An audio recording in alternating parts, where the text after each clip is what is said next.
And we have breaking news in the NBA.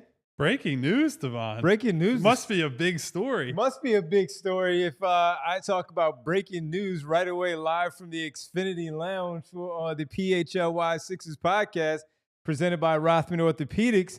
According to Shams, former Sixer Haywood Highsmith is on the move. He's traded to the Brooklyn Nets on a Friday in mid-August.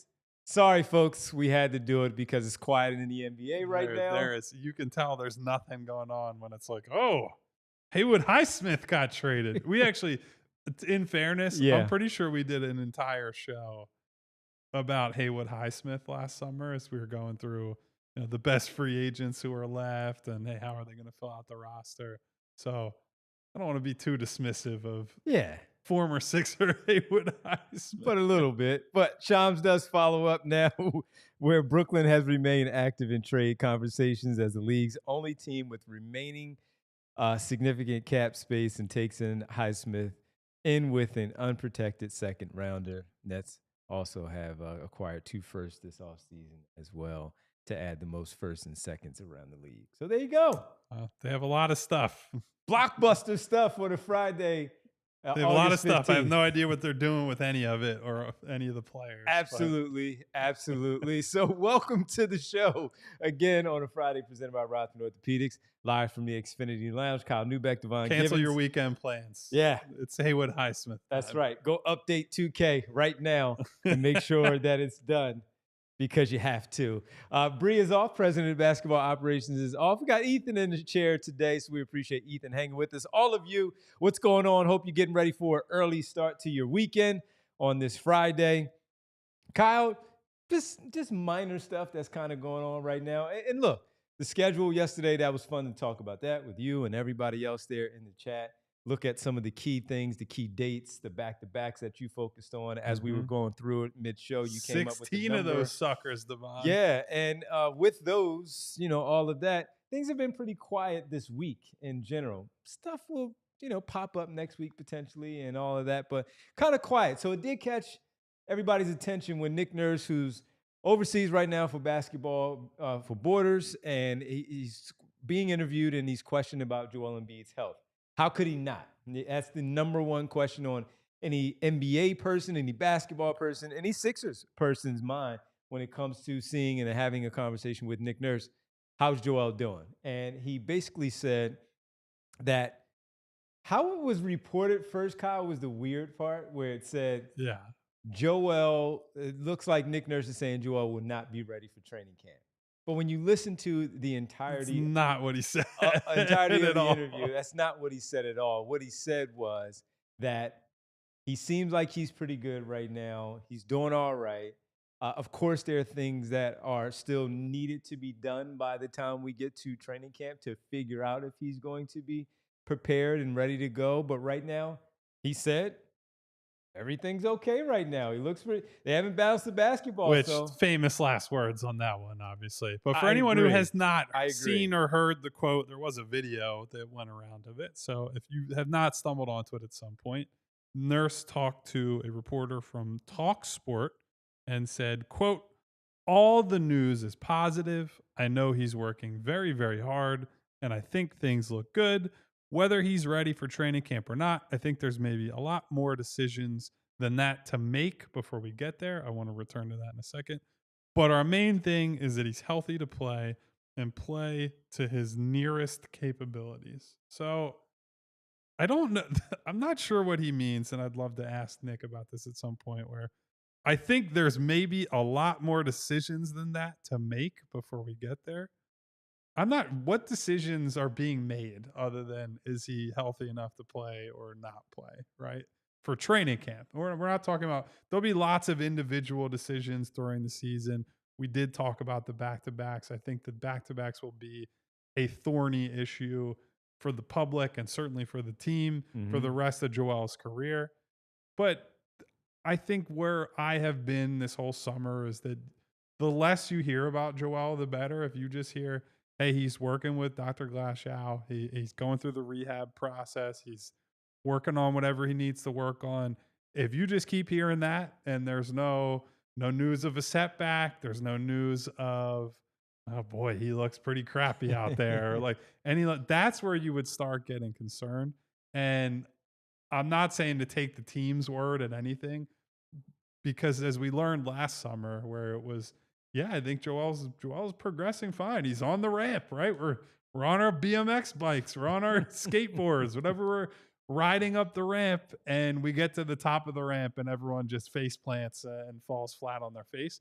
So the hope would be that just don't even talk about it for a while. We'll see Joel on media day. We'll see what happens when training camp opens. They have the games in Abu Dhabi as well, right? In early October will be their first set of preseason games. I don't think you're going to see him play in the preseason, if I had to guess, but that doesn't mean he won't be out there practicing, getting ready for the year. So I lean toward no news is good news, and this kind of falls in that bigger basket that I think we're talking about, Tavon. And well, first, just to your question of what does that mean? I have no idea what it means either. It's just off-season coach speak. I'm sure he's tired of answering these same questions. I know he's tired of answering Joel that he's questions. Had to deal with since last summer after the Olympics, going into training camp, and then the season, of course, not starting right away.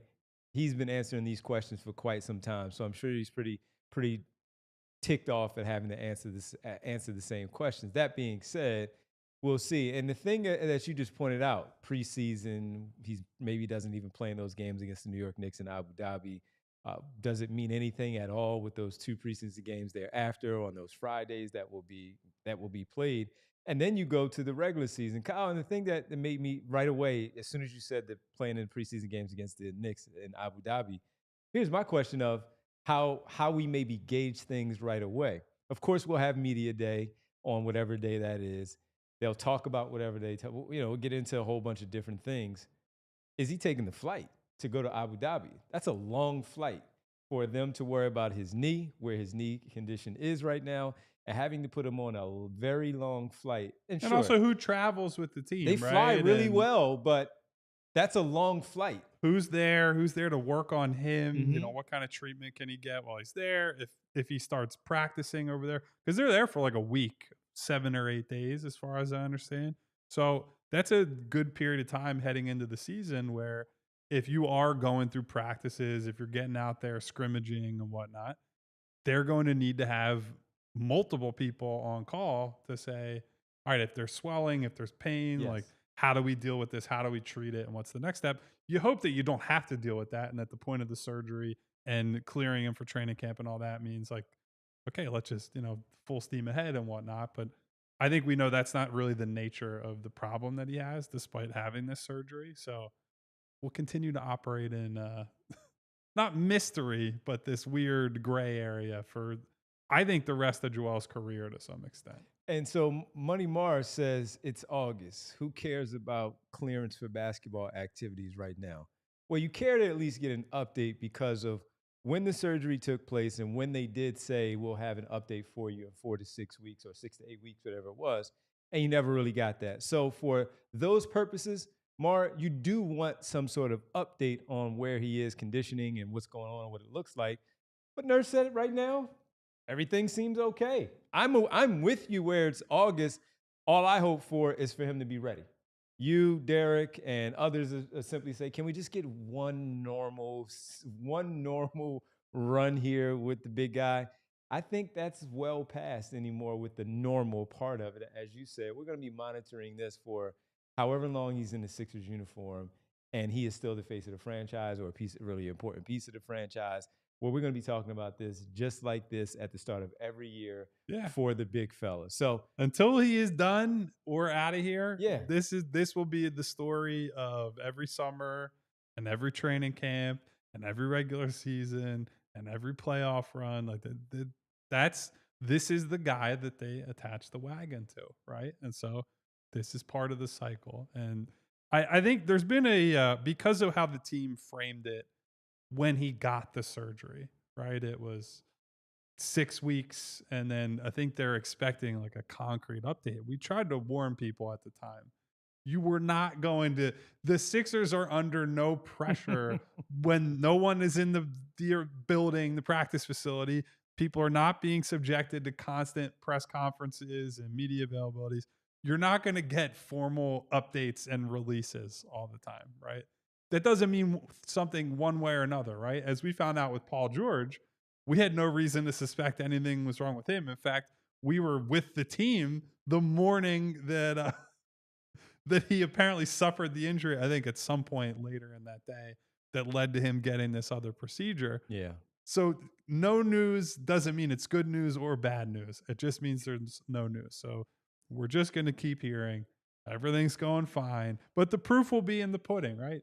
If he's out there practicing, he's on schedule. If he's not out there practicing in training camp, this is the world we're living in, and we can all start focusing on Tyrese Maxey, Jared McCain, and VJ Edgecombe now and moving forward. What do you make of the way Nurse pointed out as back to, as close to Joel being back to his capabilities and all of that? Again, of course he's gonna say that because it's his star player, he's his franchise guy. He's the one that you have the most question about walking into the season. Paul George, number 2. Nobody's worried about Maxey McCain nor VJ Edgecombe, especially having a chance to speak to McCain and Maxey at Summer League and understanding where they are right now health-wise. Those are the two, and the main one is Joel. As we always say, it goes as he goes and is close to being back to who he is. That can mean a lot of things right now based on what he's able to do physically and running up and down the court, dealing with going up against these big guys and positioning and all that stuff, jumping, running, and all. That could mean a ton of things for where we are right now. Well, I think the main thing that I look at is even when he was on the floor last year, like physically available to play, he was just nowhere near his physical or mental self that we saw a year prior, 2 years prior, when he's, threatening to win MVPs and threatening to be first team All NBA year after year, right? He just wasn't that guy. And the hope is, and I don't know if the team believes this. I think Joel certainly believes like, hey, I needed a procedure to clean some things up. It clearly doesn't feel right. And I found someone who can help me out and make this better. Whether that's true or not, I don't know, right? Because the team's public stance last year was doctors told us, we went to, 5 to 7 specialists, and they said, this is just a management thing. You're treating symptoms. There's no actual injury here that's being treated, and he's got to go through conditioning and strengthen up the knee and so on and so forth. And so when they went through with that, when he got out on the floor, it was the Joel that we saw, which was not a good one, right? A Joel that was uncertain, a Joel that was not able to leverage his physicality as much, right? Like he wasn't able to dip his shoulder into guys and create that separation to get that jumper, get to the free throw line, do the things that he normally does, right? So near his capabilities, as far as Nurse is saying, is all of that, right? It's not just, hey, can Joel get on the floor? It's, can Joel be the guy that was capable of winning an MVP award, that was capable of, in Nurse's first season in that first half, playing his best stretch of basketball probably ever individually? Can he get anywhere near that level? I don't know. But the whole focus right now in the off season, when there is no pressure to play, when there's no pressure to get into practice sessions and whatnot, is what can we do to get this guy to the highest possible level before the season starts? Because in many cases, the best you're going to be is that start of the season, You're going to pick up injuries. You're going to pick up bumps and bruises along the way. So get him at the highest possible point you can get him in to start the journey, because you just know by the end of it, there will be other problems to deal with. No doubt about it, man. And listen, hopefully he can get back out there, and that left knee surgery is not all that. I mean, look, and I understand for people saying, Devon, don't do it to yourself. Stop talking to us like we're crazy. We all know he's done. I mean, until he's done, he's done. And he did not look right last year. And we were calling for it early. Just shut him down at that point. So I'm very curious to see. And even when you talk about being back to his capabilities, the one thing in particular is that mid-range game. Going off of the pick and roll with Tyrese Maxey, which works out really, really well, as we know. Him hitting that mid-range jump shot from the free throw line extended, 15, maybe 17 out at times, we know it's an automatic thing. The jump shot falls, but it also opens up him putting the ball on the floor and the driving ability. And since he is a guy who is a player when he does what he does shooting that, his left foot is normally his plant foot. Yeah. So with that ball fake drive, I'm putting it on the floor. I got to push off with my left foot, my left knee. You saw where he struggled, where it wasn't the same, where he was really uncomfortable. He didn't have the power. He didn't trust it, and he didn't have the power to do so. So even if he's not, or at least them telling us that he's not ready for basketball activities, he's working out. He's doing stuff. He's rehabbing. He's doing whatever he needs to do to get back, and let's find out. So a little update from the head coach. Doesn't hurt to get that little update. Could it be more? Sure. But we got something in the dead of August right now when things are quiet. So we wanted to make sure that we brought it to you, gave you that update, talked about it briefly, and we'll see what Embiid looks like when he does, in fact, get back out there on the floor. When we come back, though, we need to talk about friend of the show, Sam Vecenie from The Athletic. Redraft of the 2024 NBA draft. He said it was time. What does he have? Jared McCain. Too high? Too low? Spoiler, pretty damn high. Is it too high? Is it too low? We'll give you that on the other side when we get back right here on the PHLY Sixers podcast presented by Rothman Orthopedics and live from the Xfinity Lounge. Got to tell you about that beautiful smile. Jared McCain smiles a lot. Has a nice smile. You know what? I wonder if he's going to do that. Dental Group. Let's introduce you to the team and let you know all about them and your smile. If you want to smile like Jared McCain all the time, to feel good about your choppers, this is the team that you need to trust to care for one of our city's greatest assets, and that is also the Philadelphia Eagles. Yes, now entering their 5th season as the official dentist of the Philadelphia Eagles.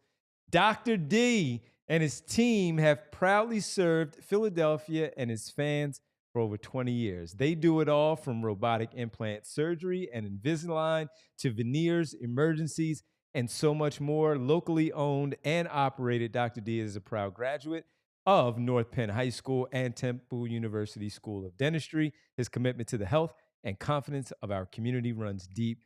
Whether you're an MVP or a lifelong fan, this is the team you weren't caring for your smile. Check them out at PhiladelphiaEaglesDentist.com and discover how you can smile like the birds.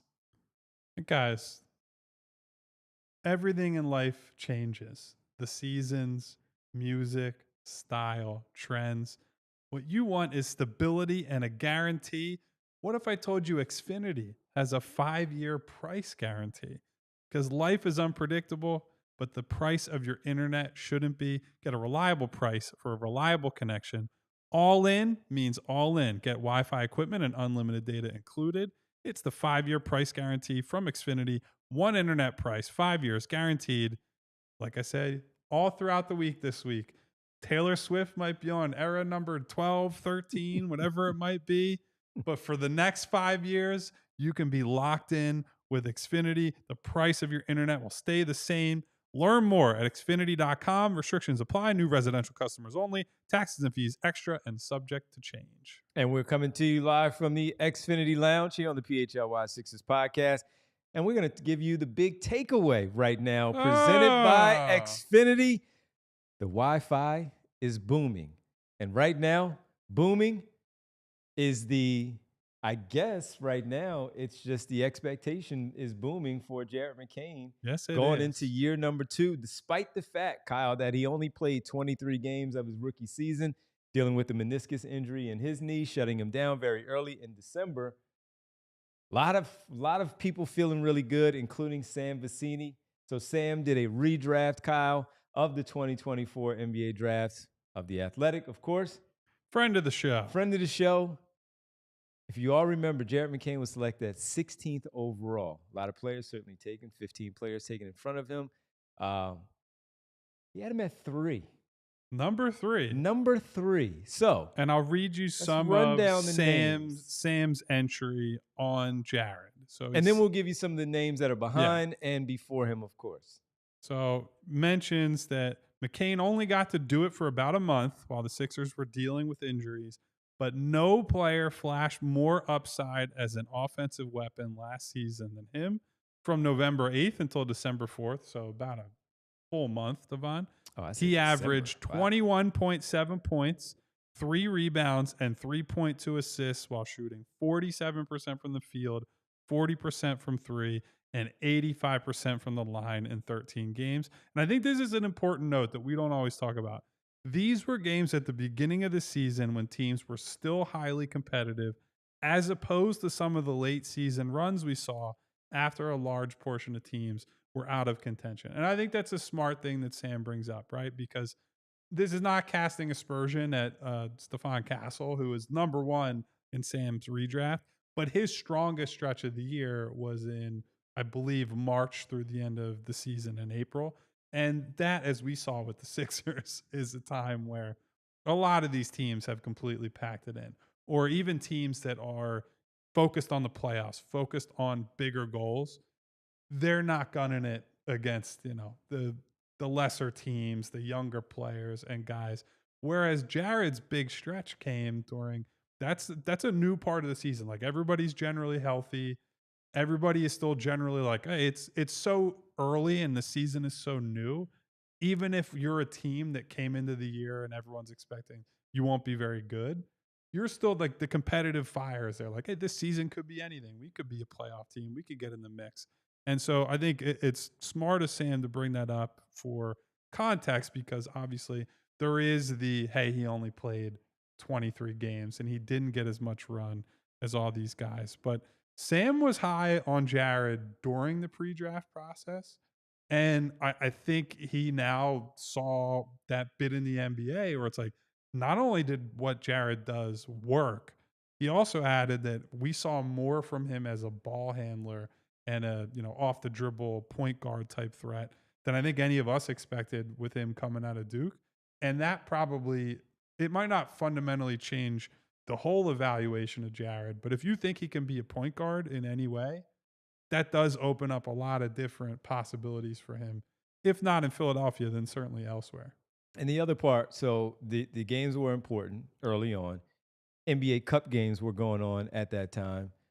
We often talk about the Orlando Magic game where he was going off in that one against the Orlando Magic, where we were out on the road doing our show, and we had a watch along, of course, there at the spot where we were just having a good time watching Jared McCain. He was the one that... He's the only guy we're having a good time watching at that point. We were curious going in, what is he going to look like against Jalen Suggs? He was giving him the business in that game. We were saying, okay, yes, teams are competitive, but this defender wasn't really doing all that much in front of him. This defender wasn't really up to the challenge against Jared McCain. When he got to Jalen Suggs, we were like, okay, this is a pretty good test for him. And he answered the call on that particular Friday night where we were all watching that game together. And then I'll also point out that he was doing this when Paul George had re-injured his knee. You had Joel Embiid in and out of the lineup there. Tyrese Maxey was with him, but Tyrese Maxey had his struggles a little bit there early on just because of, as he pointed out, trying to figure out how to manage the team as the guy while the other two were down. And Jared McCain was getting some really good run from the bench. And Tyrese missed a few games as well with some early injuries. So that gave him an opportunity. Yeah, then into the starting lineup. And we said, all right, you can't take this guy out of the starting lineup, rookie or not. They trust this player out there on the floor. So he showed his worth. He showed his value to the basketball team in that key time early on where Losses were had very early. We were talking about how badly they needed a win. Then they put themselves in a hole. He was out there showing at least that he had a pulse, and it looked like he can do some things to help them win basketball games if and when Embiid and George got back out there on the floor. Maxey got back out there on the floor, and he was the one that we had, a lot of hope for where the season was early on, where they had to dig themselves out of it. And he gave us something somewhat of belief to go into that, hey, if they do ever catch a break overall, that he can contribute and be a key part for whatever he was doing. So that guy right there, I understand why Sam Vecini would put him that high. And that was a key point to what he made of what he did early on in the time that he did out there on the floor. So to have him at number 3 and looking at the players behind him, even though most of them played a majority of the year, I didn't have any problem, because when I saw this immediately, I said, where is McCain? While I didn't necessarily expect him to be number 3, I did expect him to be in the top 10, and I was pleasantly surprised to see him at number 3. So for the people who had not seen it, just Steph Castle, as Kyle mentioned, is number 1. Zachary Risachet was number 2. Which I think is fair. He played pretty well last year, yes, he did. In the second half of the year. Behind Jared McCain, Houston's Reed Sheppard, who was previously selected 3rd overall. Number 5 was Donovan Clingan, 7th overall in the actual draft. Mateus Buzelis, number 11 for the Chicago Bulls. I really like him, worthy of that number 6 spot. Ron Holland did some really good things. Number 5, and on a solid playoff team last year, was able to be in the playoffs. A rotation guy. Yeah, so he was 5th and 7th on this redraft. Zach Edey, who was 9th, was 8th on this list. Jalen Wells, who was a second-round pick, 39th, who had a really good run of thinking, man, this guy is going to be pretty good. He ended up number 9, and Khalil Ware, who went 1 spot in front of Jared McCain in the actual draft, he landed at number 10. And with Jared McCain going at number 3 and looking at the rest of these guys, let's remember, everybody, for what Sam is saying, for what Kyle talked about, Jared McCain was the front runner for the Rookie of the Year before he went down. And it seemed like it wasn't even close. He won Rookie of the Month for He would not October, have had to sustain November. the level of play he was at to win Rookie of the Year. Like, I think he could have had a real crash back down to earth and still been the front runner. With the performance of Castle and Risachet and some of the others to finish off where they did, all he had to do was just be good and not lose that spot, and he most likely would have won Rookie of the Year. If not been on the first team all-rookie team, he would have been there for sure. So I don't have any problem. Obviously, you don't have a problem with him being number 3. I'm pleasantly surprised again that he is in front of these other names that did some really good things with a longer runway for their rookie campaign. But going into now year number 2, we've talked a lot about McCain. We spoke to him in Las Vegas. I'm really excited to see what this kid has in store coming back. He's really excited to get back out there, chomping at the bit. He wanted to play in Las Vegas, but he couldn't. So it's just simply best to leave him, let him continue to rehab, get these runs in the offseason with whatever he's doing with the rehab, practicing with the team here in Philadelphia. Maybe he can sneak in there and get some runs at the Rico Hines runs again. We need some Rico Hines footage stat, because otherwise there is nothing going on. Let's break down the game. Here, we'll do a full hour on every scrimmage video that comes out. So I mean, hey, look, Sam laid it out perfectly, and I'm happy. I'm excited to see what the kid has in store for year number 2. Well, so I think what Sam highlighted is that, and this is the case for Jared, is he might have the offensive ceiling that the other guys in this class do not, right?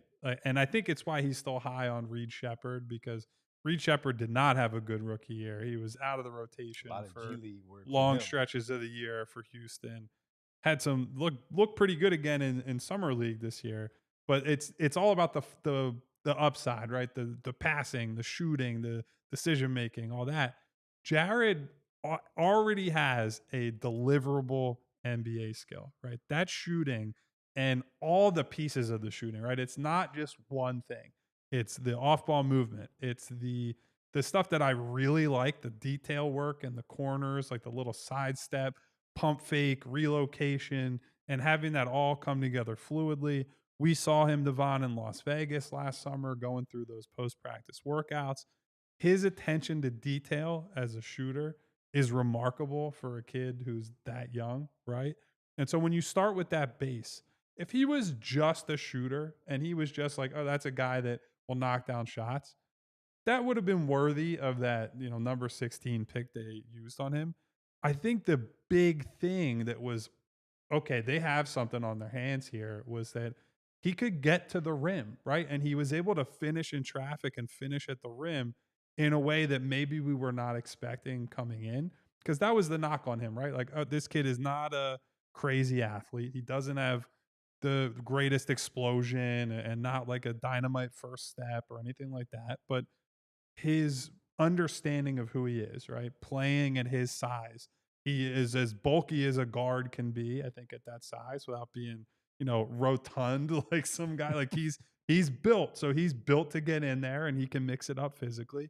But he has a great understanding of what does a layup package look like for a player who's his height trying to go in there, right? He did a lot of those same foot, same hand finishes, or the underhand scoop where he's wrong footing guys that are defending him so they can't launch. They can't get up there and try to contest a shot effectively. So to see all that, to see some of the playmaking stuff that comes off of that because he's able to get to the rim. And Jared has said many times, I was just surprised by how much space I have in the NBA.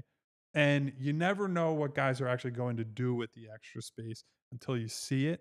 Once we saw it, I think you just saw an outline of a player and a future that maybe we weren't thinking about as you looked at him during the pre-draft process. But you put all that together, he's got the smarts, he's got the skill.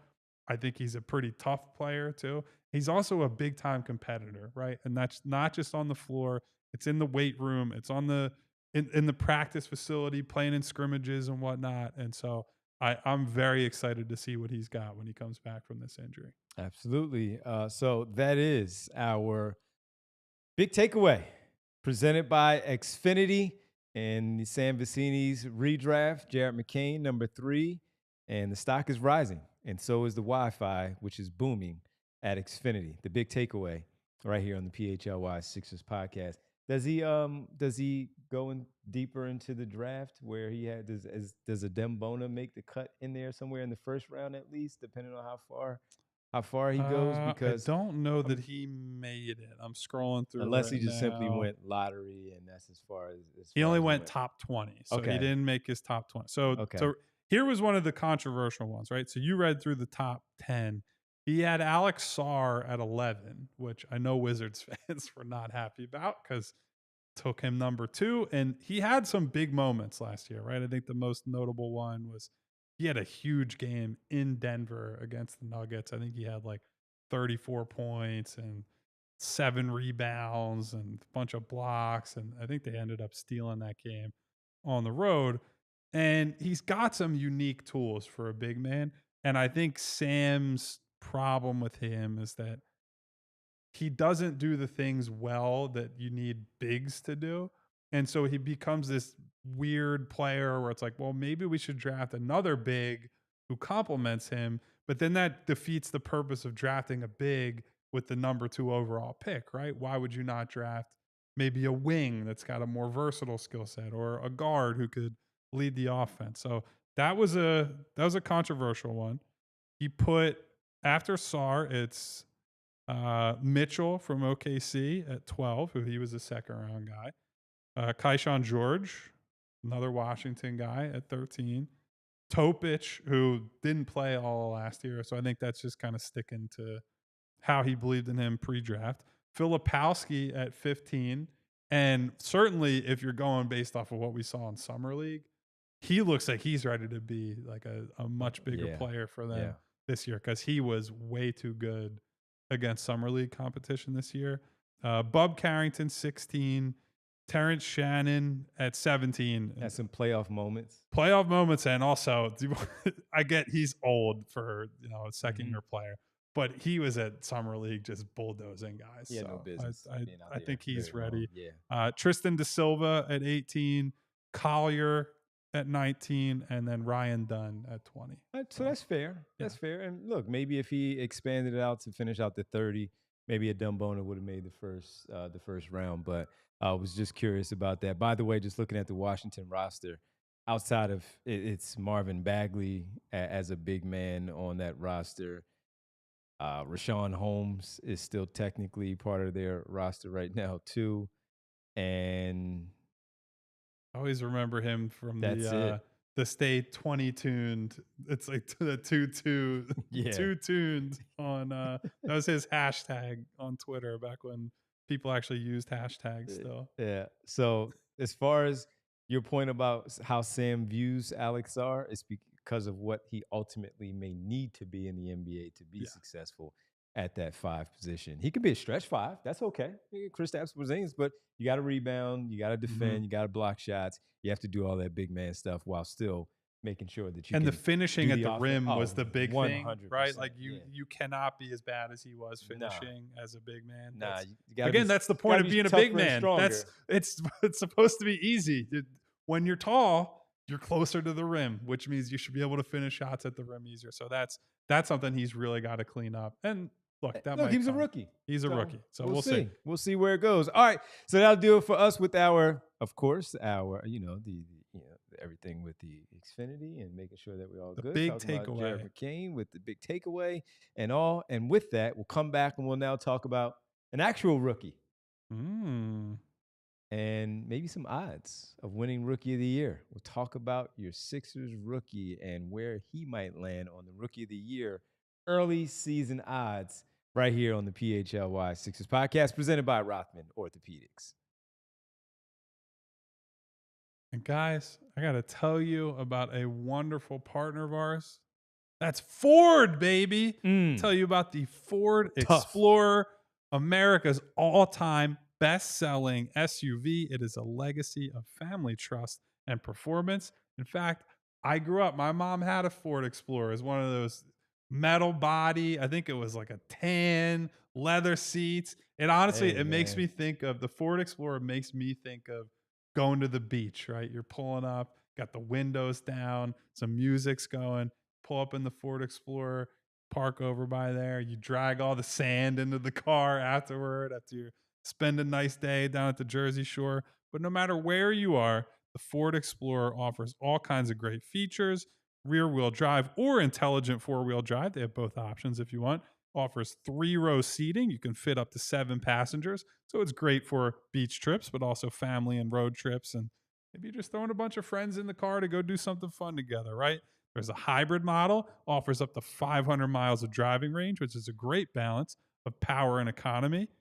2.3-liter EcoBoost i4 engine delivers power with efficiency, get up to 300 horsepower. Also available in a 3-liter EcoBoost. That's a V6. You get 400 horsepower in that thing, Devon. So you need some extra horsepower to do whatever you want to do in that Explorer. Ford's got you covered. Rear seat passengers get captain's chairs for extra comfort and accessibility. Get Apple CarPlay, Android Auto for the Derek Bodners of the world who have not gone over to the iPhone side. So you get all the technical bells and whistles inside the car as well. It's built for families, but it's ready for adventure. It is a true do-it-all SUV. So for more information, visit your local Ford store. And after you get that Ford and you drive, you need to, let me make this stop. I got to go to the hardware store and got to go visit your good people at Ace Hardware and Home Services. They got that. You got an outlet you need fixed in the summer. Sure, you can maybe do it yourself, but Ace Hardware Home Services, they also have a person or persons that can do that too, because now they're not just the helpful hardware folks, they're also the helpful home service and repair folks, from plumbing and electrical to heating and cooling. They got the trusted pros to keep your home humming all year long. Ace Home Services, they've got you covered. And right now, folks, it is hot out there. It's hot. Kyle, felt like a sauna. It's feeling like a sauna. Boy, does it. They're bringing helpful home to your home, the helpful you love from the store, now to your front door, from Philly to the Jersey Shore. Ace Hardware Home Services. They're ready for the next job. They remember what to bring. They bring the experience, the local plumbers, the techs, everything to handle repairs and seasonal maintenance, to installation and upgrades. So if you do want to get ahead of the fall and the winter and you need to get some things taken care of, Ace Hardware, they give you free estimates on equipment installation and replacement with trusted advisors and options that are best suited for your home and your budget. Ace Hardware home services are local. Their teams live and serve in your community and are dedicated to keeping their neighbors comfortable in their home. Visit Ace Hardware Home Services online at acehardwarehomeservices.com to get your next project started. Welcome back to the PHLY Sixers podcast.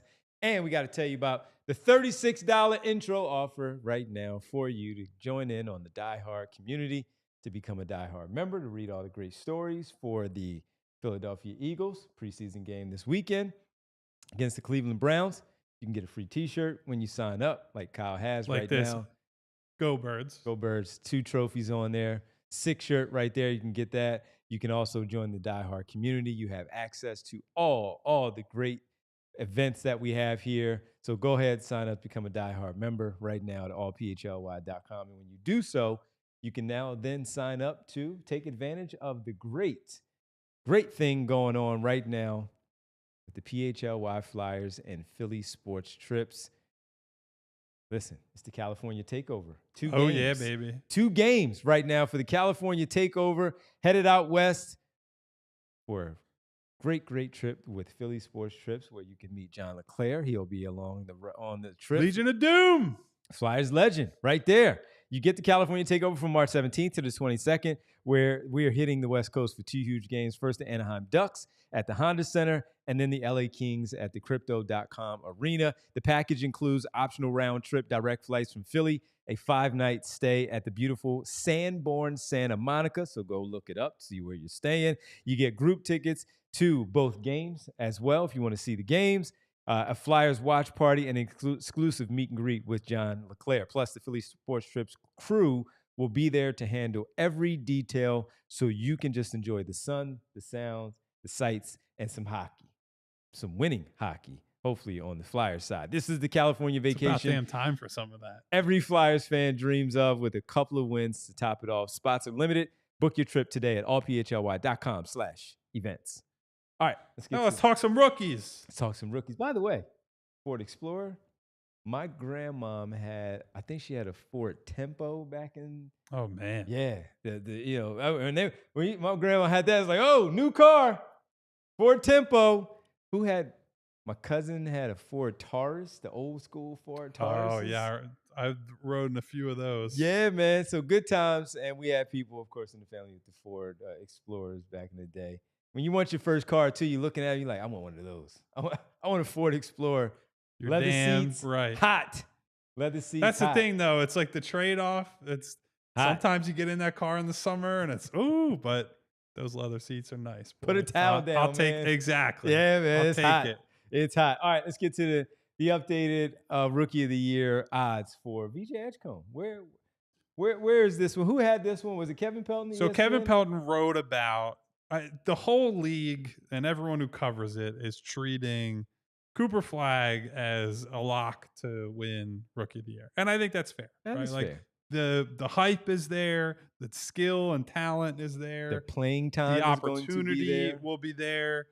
And with Kyrie Irving out and their guard situation being what it is, he'll have opportunities to have the ball in his hands quite a bit. So you can bump the numbers up maybe more than a guy would in that situation. But so Kevin Pelton wrote about the other guys, right? And he did not go by odds order. He put the 3 contenders, as he views it, after Flagg would be Ace, Trey, and Khan would be the 3. And the logic behind it was these 3 guys are in situations that are historically more likely to lead to Rookie of the Year. They're on teams where they'll be expected to play a lot, or they'll get a lot of opportunity, and their role is not really in any sort of jeopardy, right? Right. Yep. And the next group was Dylan Harper, who's playing on a San Antonio team with Fox, with last year's Rookie of the Year in Castle, and with Victor Wembanyama. And then Edgecombe is also alongside Harper. But if you're talking about just the odds, in the odds, VJ is actually 4th behind Trey. Well, it's Cooper Flagg number 1. We already laid that out. behind Trey, Harper, and then it's VJ at plus 1,200. So the bookmakers still seem to think that he's got a decent opportunity. And I think a lot of it depends on a subject we've talked about recently and all throughout the summer, Devon. How will they use him, right? I don't think if VJ Edgecombe is used as an off-ball guard for most of this year, he has any real shot to win this award. VJ being in the mix for Rookie of the Year would hinge on the team looking at him and saying, we're putting the ball in your hands and we're going to allow you to run things quite a bit. We're going to allow you to set up the Tyrese Maxeys. We're going to allow you to set up the Joel Embiids. We're going to give you real responsibility. We're going to task you with, you're getting us into our sets. We want you in pick and rolls. We want you coming downhill. We don't want you as the side dish here to the main course. We want you as a pivotal part of everything we're doing. So I don't know how that's going to play out. We've only seen him in 2 summer league games, but I come back to, I don't think you draft somebody number 3 overall to just let them be a second side off ball shooter, right? Especially a guy who's not a shooter by trade. Like we feel good about his shooting, but that's not his main thing. So the league, the bettors, lots of people are high on VJ Edgecombe. If you were to pick a non-flag player, Devon, who is it for you that you think has the best shot here? Actually, among those 4 that, well, what was it, 3 that you laid out? I would say really Trey Johnson. I think that's probably where I'm at. Because I think Trey Johnson gets an even earlier look than Ace Bailey does because of what you said about Kyle Filipowski earlier. Lauri Markkanen is also an all-star caliber player. And they're a team that I think they have actively said, Devon, we want to win this year. Yes. We're not trying to do more rebuild, retool. And look, Washington also has done some things that I actually like. I like a lot of what they brought in. Things that they've done all season. Cam Whitmore coming in, he's going to steal some shots from Trey Johnson, but he's also maybe going to steal some shots from other people. But I do think Trey Johnson has the best pathway here early on to non-Cooper Flag to be in contention for that Rookie of the Year. So I would lean on Trey Johnson because as much as I may have liked what Washington has done, there's still Washington, and it's going to be, and as open as the East is, I still think it's going to take a lot for them to get into the mix and be in the mix.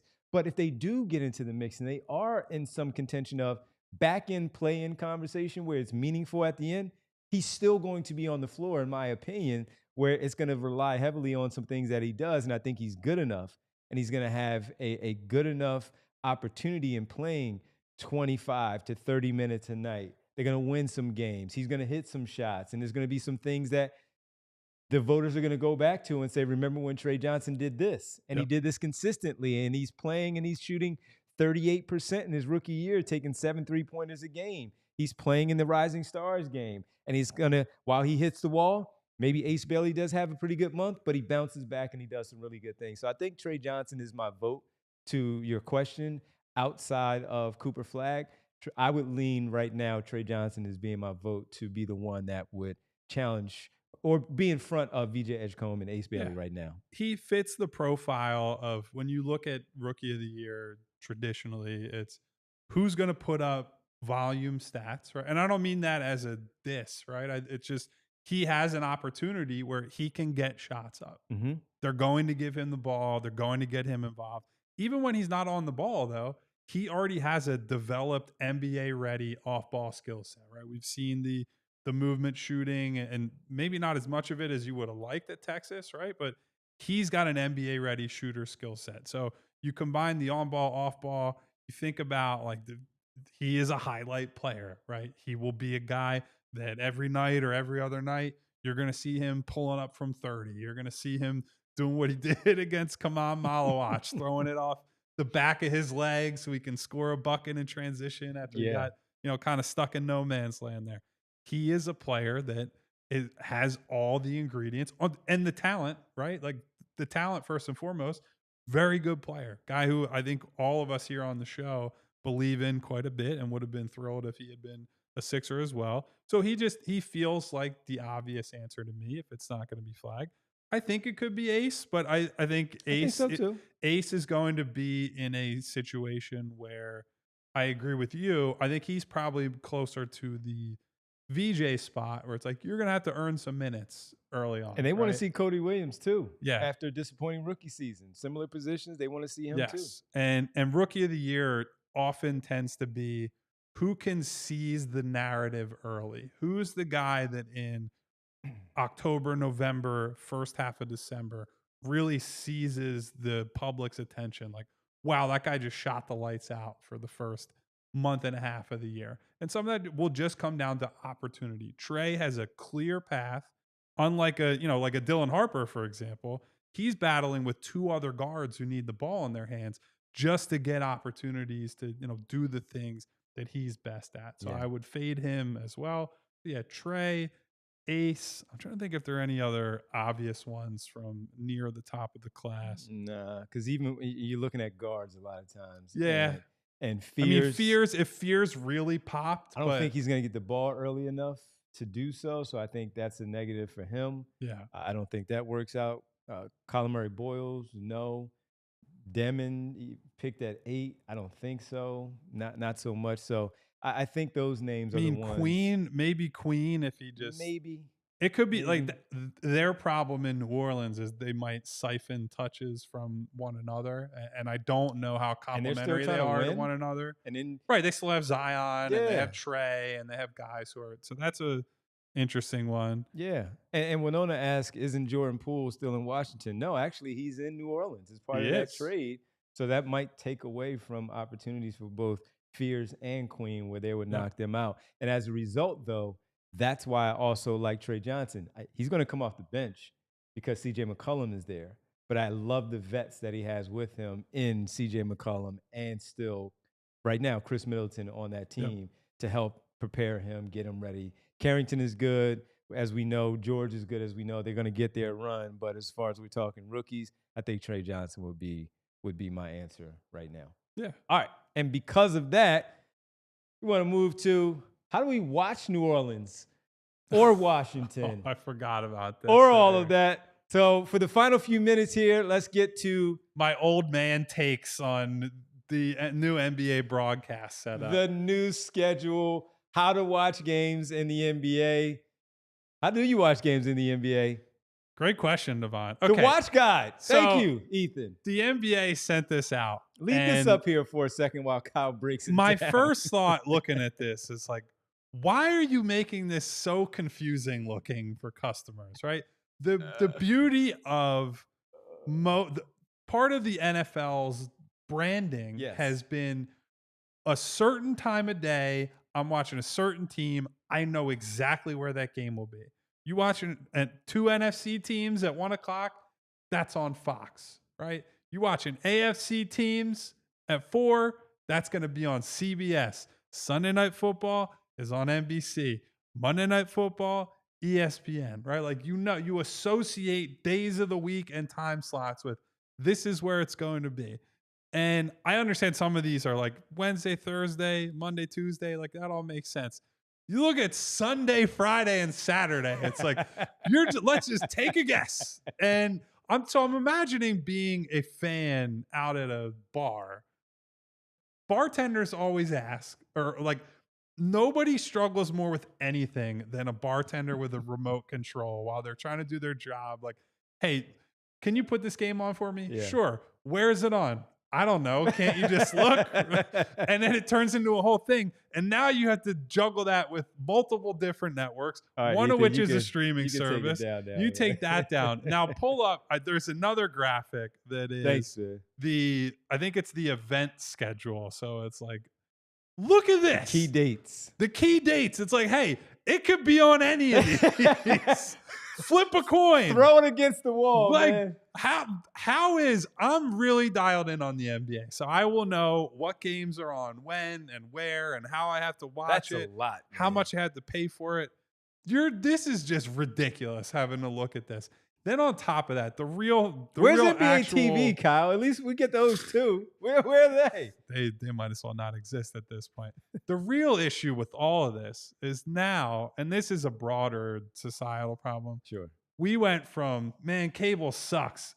I would rather just pay, $9.99 for this and $9.99 for that, and I'll just cobble together my And now you've like essentially reverse engineered yourself into there's 16 different platforms you have to pay for just to watch one sport. This is the NBA. You now have to go to Peacock, but also NBC, but also ABC, but also ESPN, and now there's Prime, and it's just like NBA TV. Please make it less confusing. Maybe if you just go straight through our friends at Xfinity, it's a lot easier. It's a lot right? easier. But I don't know, man. What is the problem? Because I just want it to be like, hey, Friday night, I know where I'm turning my TV to, or I know where I got to go, right? Thursday night, we associated with TNT for a long time. That at least they kept, then right? It looks like Thursday is prime night. We get Tuesdays as well with TNT. We got used to that. And Thursday was the stamp. Friday, ESPN. That's stamped. You know, it's not. We're getting ready for the games, and we're like, all right, what time is this? I just want to know where the game's going to be. And you adjust. You get used to it. But I'm with you on the old man part of it. I don't like change with certain things. No. I like it as it is. Just give me one outlet per day. That's all I'm asking. This works. Friday night. If you're telling me Friday night is Peacock Day, great. I'm putting Peacock on. I'll be excited for their presentation. They do a great job of English Premier League is actually starting today. I'm following my boys at Liverpool. Their presentation on Peacock and all that is great. So it has nothing to do with the actual product. It's getting people to get to your product. You know what? Let me help you. And look, people, we're big football fans on this show. Yeah. Kyle, I still struggle with which one is Monday night and which one is Sunday night football. Where for a long time we knew it was ABC this night, ESPN this night. Now it's NBC has, I think, Sunday night football. And then on Monday night, it's ESPN that has. But then they do the double feature games. Yeah, I don't want to guess. And they have the Manning cast, and they have stand-up comedy, whatever. Kevin it's Hart. Like Kevin Hart edition. I don't know, man. I don't. I actually, my really old man take is the more we've advanced technologically, the worse it has gotten to try to pin everything. Like, just bring me back to channel 3, 6, 10 and like Nickelodeon, MTV, and like VH1, Comedy Central. And that's it. The rest of the channels don't need to exist. They don't exist at all. Except for the Xfinity properties, so everybody, if you got to go out there, plan ahead. Go get your Prime. Go get whatever. A lot of times League Pass, you get the deals with the League Pass. But certainly go get your Xfinity and lock it in now. My old man sports thing, it doesn't necessarily have to deal with television. When the NFL decided to allow football players, wide receivers in particular, and skilled players, wide receivers, running backs, and tight ends, you can have single-digit numbers. I'm like, no, I don't mind the wide receivers. I don't want it. Some of these other positions wearing weird numbers. I'm like, Josh Sweat, number 19. Come on, bro. Stuff You're a like lineman. that. Yeah. Wear a lineman's number. So that's my old man take on that. Me and Tyler would yell at me on the radio about that. I'm yelling back because I just like what I like. Leave it alone. I'm perfectly happy. We don't like change. That's how you know we're old.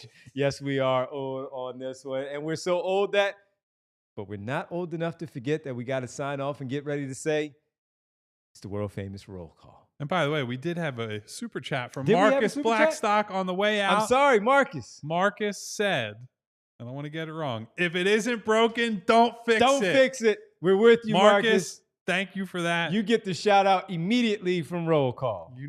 We agree with that one. Thank you to everybody for being here. Thank you to my girl, Winona. Thank you to You Done Messed Up. You Done Messed Up Broadcast Networks. Ron, D Flyers. What up, Aaron? Joaquin what up, from Joaquin? Cherry Hill. Steve Sharp, who mistakenly called me a different name. And was immediately corrected by the chat. Steve, you get one pass. You're drinking tequila and soda on a Friday. Yes. He took accountability. That's all we care about around here. Thank you, Steve, for checking in. SB Cole, the court jester 007. What else we got in here? Jeffrey Stewart. Jeff. Oh, my goodness. Yes. Doing These 6. damn media rights deals. I know. I think we had Jesus Christ in here. Oh. I'm not trying to use the Lord's name in vain, but Thank you for coming through. No, Love Christ. Love Sorry. Christ. Messed that one up. Again. Brian Knight, Jerry25, Vinsanity. Thank you, everybody, for checking in with us today. And, of course, to Mom. Thank you, Mom. Thank you, everybody, for being here all week. We'll be back Monday at 3 o'clock. On the way out, hit the subscribe button, hit the bell icon for notifications when we go live. Hit the thumbs up button to say thank you, Ethan, holding us down on a Friday. Have a good weekend, everybody. Goodbye. See ya.